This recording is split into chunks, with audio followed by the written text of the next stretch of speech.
नमस्कार, मेरा नाम प्रिया शर्मा है और आप देख रहे हैं पी प्राइम न्यूज़। हमारी मौजूदगी अभी पूर्व आईपीएस अमिताभ दास सर के पास है और मैं इनसे आज कुछ खास मुद्दे पे बात करूंगी। जिस तरह से आपको पता है कि आनंद मोहन कल रात में एक बयान उनका जो है सोशल मीडिया पे काफी तेजी से वायरल हो रहा है और जेडीयू में जो है घमासान मचा हुआ है। इसी मुद्दे पे मैं बात करूंगी, तो आप हमारे साथ बने रहें। तो सबसे पहले सर, स्वागत है आपका। जी, बहुत धन्यवाद आपका। Thank you. सर, जिस तरह से आनंद मोहन जी का बयान आया है उसके बाद से जो है पूरा जेडीयू में बवाल मचा हुआ है। पीसी प्रेस कॉन्फ्रेंस हो रहा है, नेता लोग अलग अलग बयान दे रहे हैं।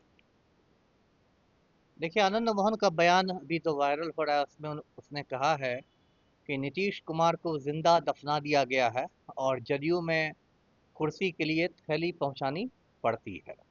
यही दो मुख्य बिंदु हैं बयान के। अब आनंद मोहन को दर्शक जानते हैं, बिहार का बहुत खूंखार क्रिमिनल है।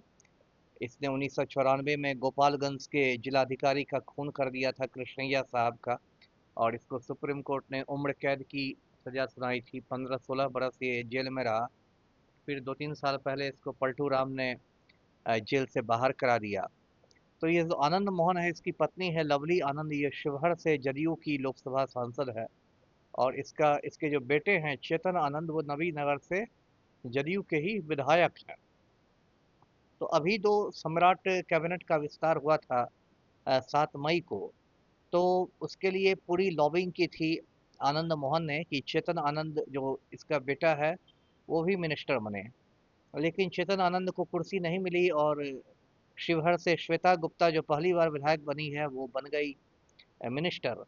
तो अब आनंद मोहन पूरा मतलब अब कह सकते हैं बौखलाया हुआ है और उसी बौखलाहट में उसने कहा है कि नीतीश कुमार को जिंदा दफना दिया गया है और थैली पहुंचाने वालों की पार्टी बन गई है जदयू। अब इसमें कई बातें हैं। एक तो लोग ये कह रहे हैं या मैं भी कह रहा हूँ कि यदि जदयू में इतना ही भ्रष्टाचार है कि अब थैली पहुंचाने पर ही कुर्सी मिलती है, तो ये लवली आनंद और चेतन आनंद दोनों को जदयू से इस्तीफा दे देना चाहिए और फिर उपचुनाव में लड़के आना चाहिए। नैतिकता का तो यही तकाजा है ना, कि जदयू से इस्तीफा दे दे, फिर किसी दूसरी पार्टी से या निर्दलीय होकर चुनाव लड़ें। और दूसरी बात है कि सभी ये जानते हैं कि ये जो बौखलाहट है आनंद मोहन की, वो चेतन आनंद को मिनिस्टर नहीं बनने की वजह से है। तो चेतन आनंद की तो कोई बहुत साफ सुथरी छवि है नहीं, है ना। अभी कुछ महीने पहले चेतन आनंद और उनकी वाइफ जो है, दोनों की उम, पिटाई हुई थी पटना एम्स में। जो मुलाकातियों का समय नहीं था उस समय भी वो घुसने लगे थे, तो सुरक्षा कर्मियों ने पीट दिया था। उसके बाद चेतन आनंद कितने अवसरवादी हैं ये भी दर्शक जानते हैं। 2-3 साल पहले जब पलटू राम ने विश्वास मत हासिल किया था, तो उसके एक रात पहले चेतन आनंद बैठे हुए थे तेजस्वी यादव के साथ। उस समय शिवहर से राजद के विधायक थे और तेजस्वी यादव के साथ बैठ के गीत संगीत का आनंद ले रहे थे। और उधर जहां नीतीश कुमार और आनंद मोहन में डील हो गई, बस चेतन आनंद के भाई ने थाना में जाके रिपोर्ट करा दी, झूठी रिपोर्ट, कि चेतन आनंद का अपहरण कर लिया गया है। और उसके बाद रात में 3 बजे ऐसे तेजस्वी आवास को घेरा पुलिस ने, लगा कि आतंकवादी का घर घेरा गया हो। और फिर चेतन आनंद को ऐसे बरामद किया गया, लगा कि उनका अपहरण हो गया हो। तो ये लोग खुद अवसरवादी लोग हैं, मौका परस्त लोग हैं, सिद्धांतहीन राजनीति करते हैं। जब राजद में थे तो एकदम लालू यादव ही इनके सब कुछ थे, अब नीतीश कुमार ही सब कुछ हो गए हैं। तो ये सब कुर्सी की लड़ाई है। ये बिहार का दुर्भाग्य है कि आम आदमी के बारे में कोई सोच नहीं रहा है और सब लोग अपने परिवार को सेट करने में लगे हुए हैं। जी। सर, उन्होंने एक बात और कही है कि हम वो हैं दादा, मतलब खुद को बताया है कि जो जरूरत पड़ा तो हम जेल भी गए हैं उनके लिए। मतलब जरूरत पड़ा है तो कुर्सी त्याग दिए हैं। मतलब बहुत सारी बातें उन्होंने अरे, कहा। दादा किसको? ये दादा खुद को बोल रहे थे या किसी और को? अब पता नहीं किसको बोले थे। अगर वो जेल गया आनंद मोहन, तो कोई जी। आज़ादी की लड़ाई में जेल थोड़े चला गया, जी। है ना। ऐसा तो नहीं कि आज़ादी की लड़ाई में उसको जेल हुआ। उसने गोपालगंज के जिलाधिकारी का नेशनल हाईवे पर खून कर दिया था, कृष्णैया साहब का। और पटना हाई कोर्ट ने उसको मौत की सजा सुनाई थी, सुप्रीम कोर्ट ने उसको उम्र कैद में बदल दिया था, आजीवन कारावास में। तो इसमें मुझ पर ताव देने की क्या जरूरत है ना। उसको तो शर्मिंदा होना चाहिए कि एक निर्दोष आईएएस अधिकारी का उसने खून किया और पूरे बिहार का नाम हिंदुस्तान में बदनाम किया। बिहार की जो इतनी नकारात्मक छवि बन गई है, इतना तो निगेटिव इमेज है बिहार का, आनंद मोहन जैसे गुंडे मवालियों की वजह से ही है। तो इसमें मुझ पर ताव देने की क्या बात हो गई। और क्या इन्होंने त्याग किया, इन लोगों में इतनी भूख है सांसद बना दिया बीवी को, बेटे को विधायक बना दिया, अभी भी भूख खत्म नहीं हो रही है, अभी बेटे को मिनिस्टर बनाने के चक्कर में है। तो ये सब जनता देख रही है, समझ रही है, इन लोग आम लोगों के दुख दर्द से कोई मतलब नहीं है ना। नीट का पेपर लीक हो गया, उस पर आनंद मोहन का एक बयान नहीं आया, और चेतन आनंद मिनिस्टर नहीं बने, इसके लिए इनकी छाती फटी जा रही है जी। लेसी सिंह कहीं बोली हैं कि जैसे नीतीश कुमार को जिंदा दफनाने वाली जो बात है उस पे कि किसी की इतनी हिम्मत नहीं, औकात नहीं है कि मेरे नेता को जिंदा दफना दे। अब देखिए, चूंकि आनंद मोहन ने ऐसा बयान दिया है, एक राजपूत ने बयान दिया है, तो उसके काटने के लिए एक दूसरे राजपूत को उतारा गया है। एक बात तो देखिए सही है कि नीतीश कुमार की तो अब जिंदा दफनाया गया है कि क्या है, लेकिन ये बात तो सही है कि अभी गर्दिश के दिन है।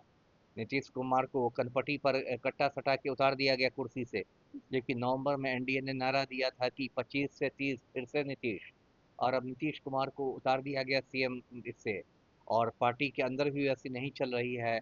दबी जबान में जदयू के कार्यकर्ता भी मानते हैं कि पार्टी को ललन सिंह ने और संजय झा ने, इन लोगों ने हाईजैक कर लिया है, और ऑपरेशन लोटस की तलवार भी लटकी हुई है जदयू पर। मतलब कल को यदि जदयू में कोई बहुत बड़ी टूट हो जाए और जदयू का एक बड़ा हिस्सा भाजपा में जाकर जा मिले, तो उस पर भी लोगों को ताज्जुब नहीं करना चाहिए। तो सर, ये जो बात आनंद मोहन ने कही है वो जी, तो एक राजनीतिक हकीकत है जी। एक और भी जदयू के नेता है, वो बोले हैं कि जिस तरह से जो है, अगर नीतीश कुमार नहीं होते तो वो शायद आनंद मोहन आज जो है जेल से बाहर भी नहीं होते। ये बात तो सच है, ये बात तो तथ्य है। मैंने कहा कि नीतीश कुमार ने 2-3 साल पहले बिहार जेल मैनुअल में संशोधन कर दिया था और आनंद मोहन को जेल से बाहर निकाल दिया, क्योंकि पलटू राम को ऐसा लगा था कि आनंद मोहन को जेल से बाहर निकाल देने पर उनकी राजपूत वोट बैंक में सेंधमारी हो जाएगी।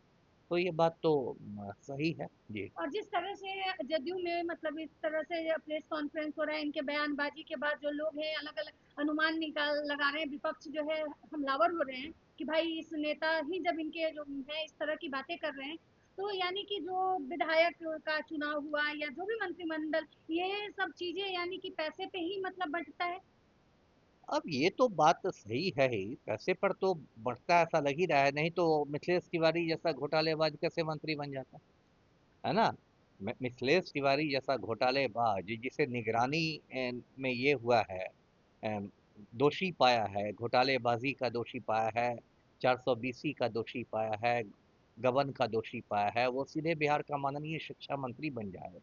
तो ये तो लग ही रहा है कि जो मुख्यमंत्री सम्राट चौधरी हैं वो पैसे लेकर लोगों को मंत्री बना रहे हैं जी। सर, लास्ट सवाल कि जिस तरह से इनका कहना था आनंद मोहन का कि हम सरकार बना सकते हैं तो गिरा भी सकते हैं, इस पे आप क्या कहेंगे? अब ये तो मतलब एक तरह की आप इसको धमकी लीजिए, है ना। हाँ। मतलब सीधे शब्दों में वो आनंद मोहन धमका रहा है सरकार को कि या तो चेतन आनंद को आप मिनिस्टर बनाइए, या तो हम सरकार गिरा देंगे। ऐसे ये बात सही, ये बात है तथ्य कि आनंद मोहन के भी औकात नहीं है सरकार गिराने की, है ना। ये थोड़ा धमकी कम है, गीदड़ भभकी ज्यादा है। शास्त्रों में इसको गीदड़ भभकी कहा गया है जी। धन्यवाद। तो आप देख रहे थे कि हमारे साथ सर बात कर रहे थे और इन्होंने कहा कि इतना उनकी औकात नहीं है कि वो सरकार बनाएं और गिरा सकते हैं, इस तरह एक तरह से वो जो है धमकी दे रहे हैं सरकार को। बाकी आपकी क्या प्रतिक्रिया, अपनी राय कमेंट में जरूर दें। नमस्कार, धन्यवाद।